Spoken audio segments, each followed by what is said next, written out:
trying to figure out the medical school application timeline from scratch, because maybe you're not lucky enough to have one of those pre-med clubs at your school where they tell you all the information you need to know. It's, to me, like trying to plan a weekend trip with a group, Googling everything about this place that you've never been before, and trying to figure out these nitty-gritty things like, what restaurant should we go to Saturday afternoon?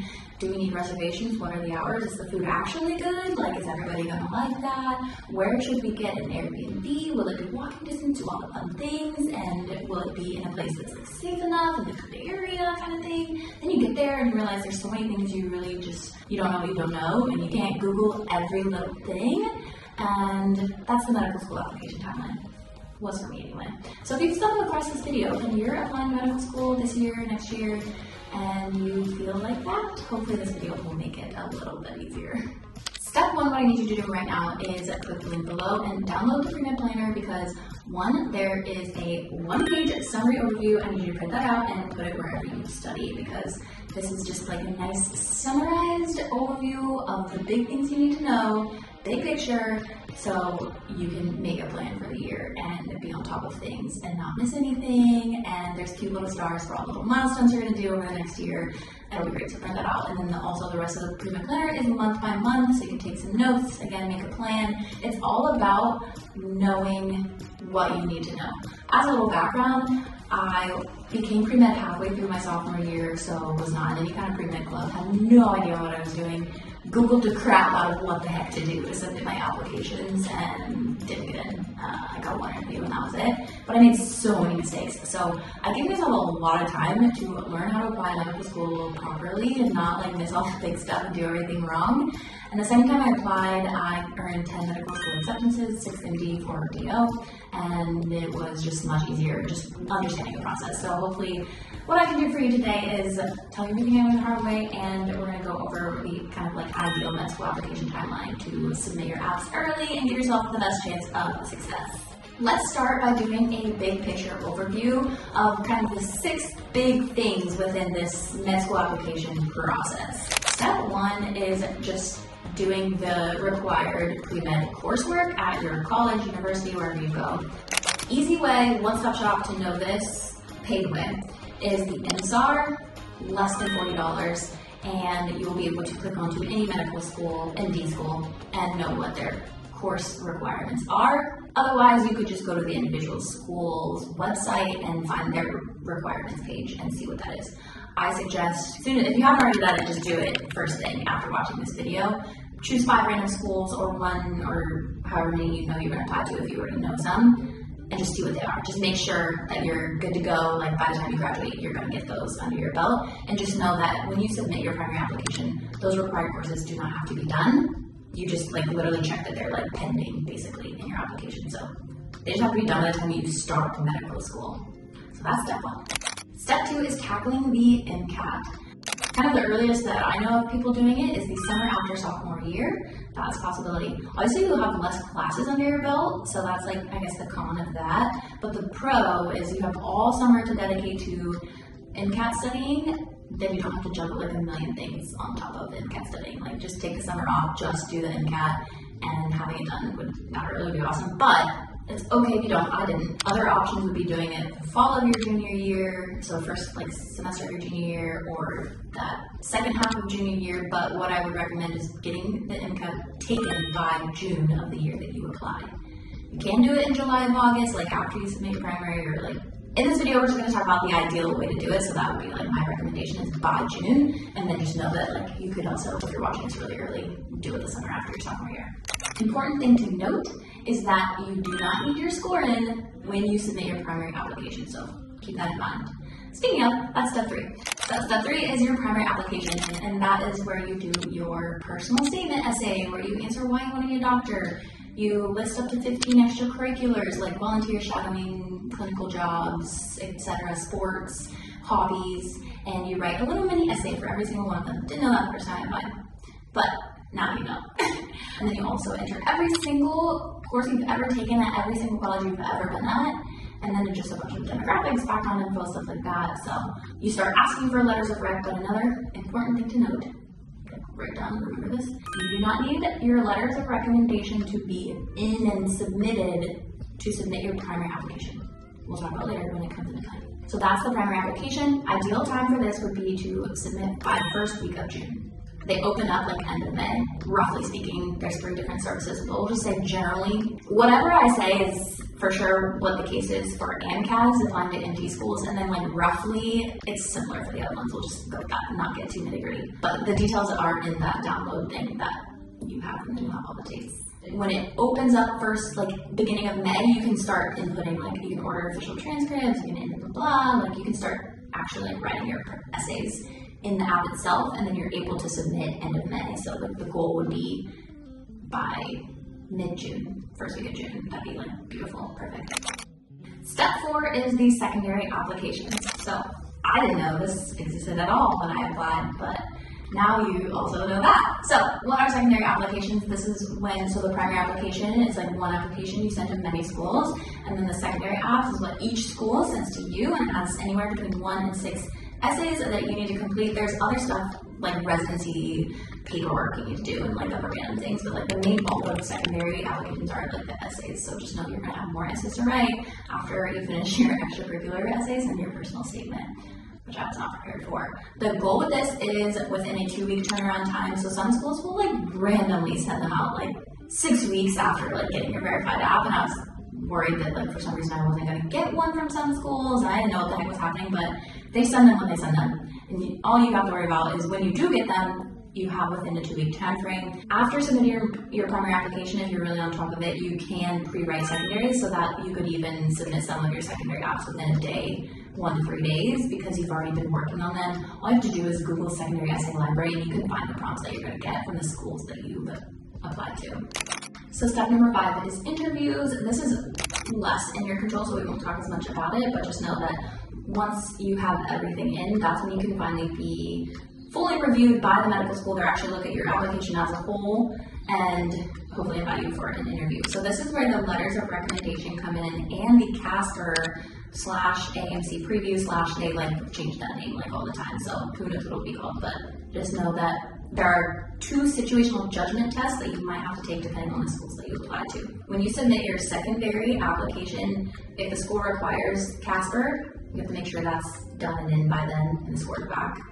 And the score takes roughly 3 weeks, I think.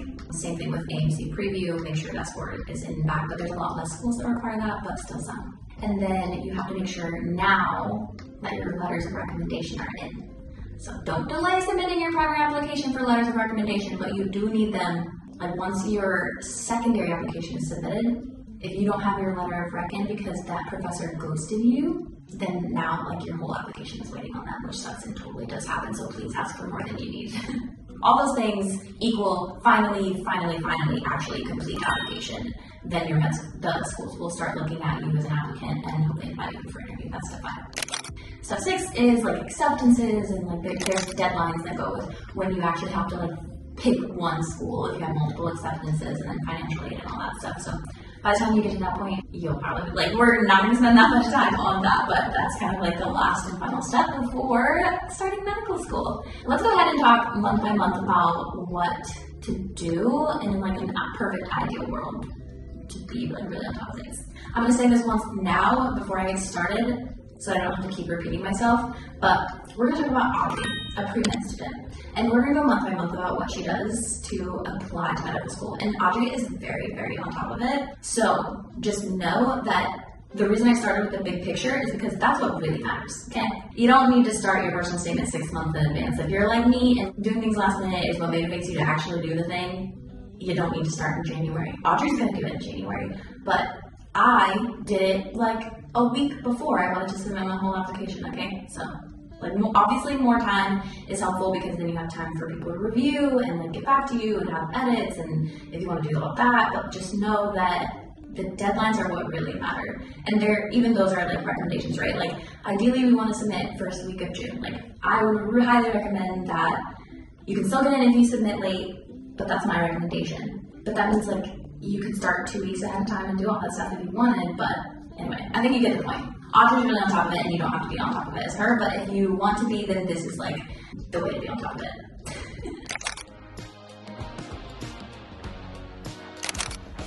Hey, hello. Quick interruption because Later on soon in this video, I'm going to be talking about working on like a quick little brainstorm sesh over when to break your personal statement idea. And that's actually really hard to do if you have like no context and like examples of what a good personal statement is and a bad personal statement, and like how do you answer why doctor without avoiding all the mistakes that like all pre-meds make. Like it isn't just like total crap and you don't just sit there at a blank piece of paper for a long time. Well, lucky for you, I have a pre-med workshop. The link is below to register, and if you show up live, you'll get a free PDF. That's a 20-minute personal brainstorming worksheet, and then that thing that I'm about to tell you later in this video will be so easy, and you're actually gonna have like a really good first draft.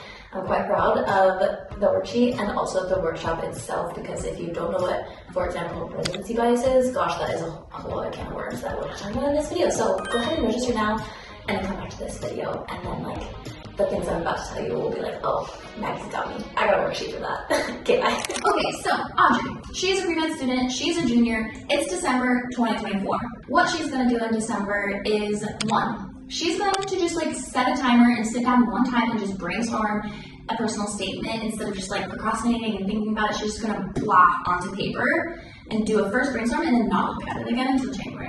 That's 1. 2, what she's also gonna do is start to learn how to study for the MCAT. She's gonna watch videos and start brainstorming like what she wants her plan to be to study, and she's gonna start actually studying like in the new year, but she's gonna make her plan in December.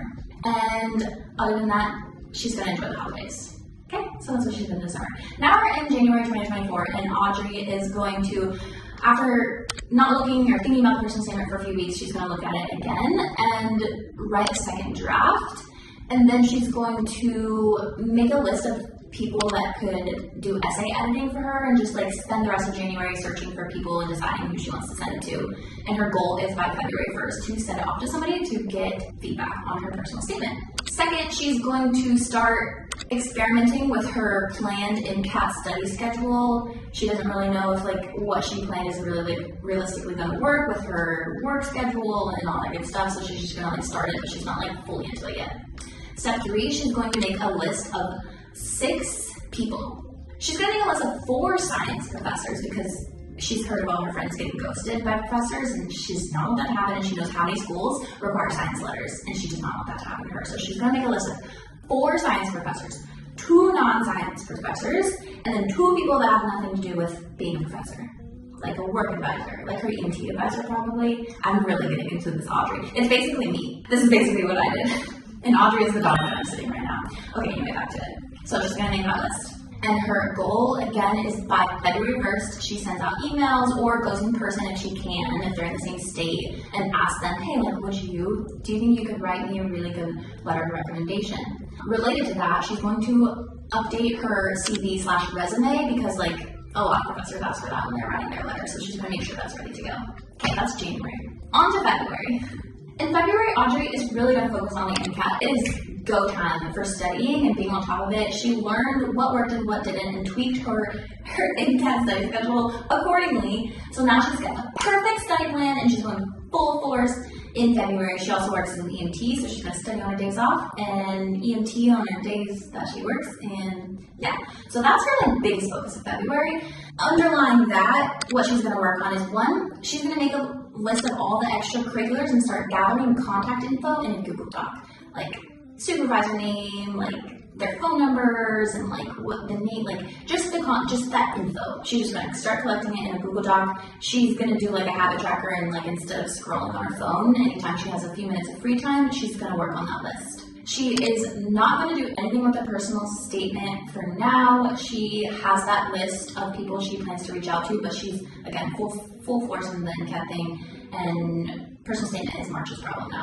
Lastly, this is when she, for those professors or people that are going to write her a letter, for the ones that she can go in person, for the month of February, she's going to make sure that she goes to those people, like on one of her off days, which aren't many, she's going to figure out a time to ask those people in person and then email the people that she has to email because they live in different states. Or she'll offer to Zoom call them if they want, but either way. By the end of February, she's going to make sure she's asked everybody on her list if they can write her a letter of recommendation.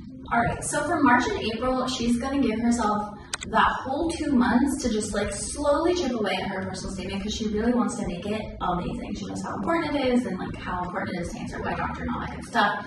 So she's going to start in March by now sending it off to somebody to do essay editing, and when she can, after getting the feedback, she's just going to work on it. But the point is, like, over a span of 2 months, she's going to be finalizing her personal statement because, again, MCAT is kind of her first priority right now. And then the other things that she's going to do probably towards mid-April is start checking in with her letter writers and just reminding them of the due date and if they need anything from her, if anybody's ghosted her, if she needs backup plan, just really like over that 2 months checking in on her letter writers and making sure that she has what she needs by middle, like July. Also in March and April, she's going to finalize that list of extracurriculars with all the contact info and make sure all that info is ready to go. But she's maybe in her free time going to just like brainstorm some essay ideas, or just like as she's working as an EMT and she has a meaningful interaction with one of the patients, she's going to go to that Google Doc and just like write like just write about it, just quickly, right in her free time. But she's decided that she's not going to worry about extracurricular essays until she takes the MCAT, because her MCAT is mid-May. And the second the MCAT's over, she'll shift her focus to the extracurricular essays, but not right now, because MCAT is life. So that's it for March and April. May is going to be a big month.